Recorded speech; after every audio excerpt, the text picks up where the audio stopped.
We begin tonight with the deadly plane crash right into a neighborhood in San Diego, taking off from Teterboro Airport in New Jersey, outside New York City, flying across the country and then crashing while trying to land in fog in San Diego. The plane crashing right into one of the U.S. military's largest housing neighborhoods just before 4 a.m. this morning, when families were asleep. Officials say as many as 6 people on board are feared dead tonight, homes and cars set on fire, and you could barely make out the jet. Families awakened by the explosion, running to safety with their children in their arms, some trapped in their homes by flames right at their door. Firefighters battling to put out the flames and trying to protect homes there. The horrific scene today when the sun came up. This home badly damaged, a truck burned right in the front yard. A dozen other homes damaged, about 100 people evacuated. The mangled wreckage lining the street. The fatalities were all on the plane, and remarkably, no one on the ground was killed, even with homes and cars on fire. Tonight, the investigation here and what we're learning about who was on board that jet and one of the last questions from the pilot before it went down. ABC's Trevor Ault leading us off. He's on the scene in San Diego.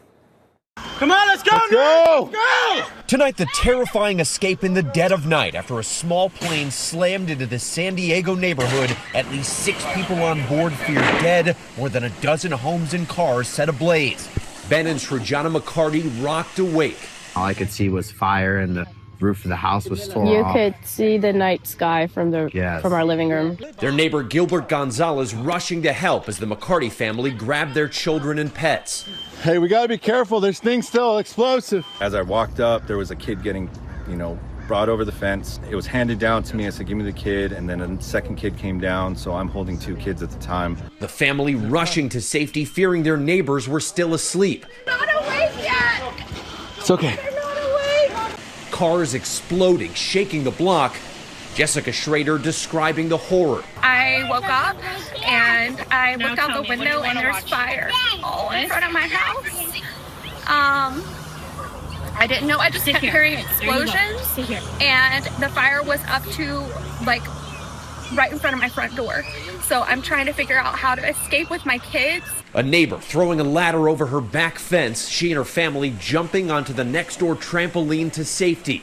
This is a military neighborhood with several bases nearby, and officials say the crash spread so much jet fuel across these front yards, they had to approach this as if it were a wildfire.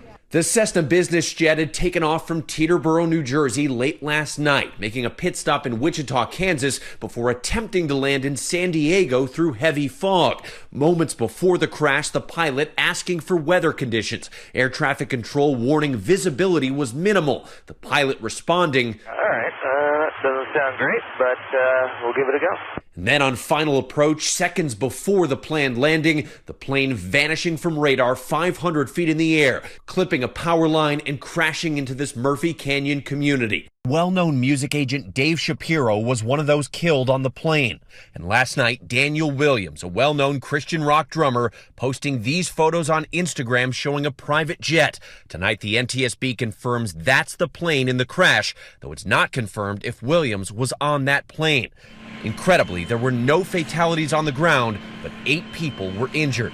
I can't quite put words to describe what this scene looks like, but with the jet fuel going down the street and everything on fire all at once, it was pretty horrific to see. The wreckage smoldering for hours, more than 100 people evacuated from several surrounding blocks. And David, the NTSB says this plane likely had black boxes, which will be crucial for the investigation into why this crash occurred. But when you look at the damage to this neighborhood, David, this home ripped open. It is astonishing that everyone in these houses survived. It David. really is a catastrophic scene there behind you. Trevor Ault leading us off tonight. Trevor, thank you.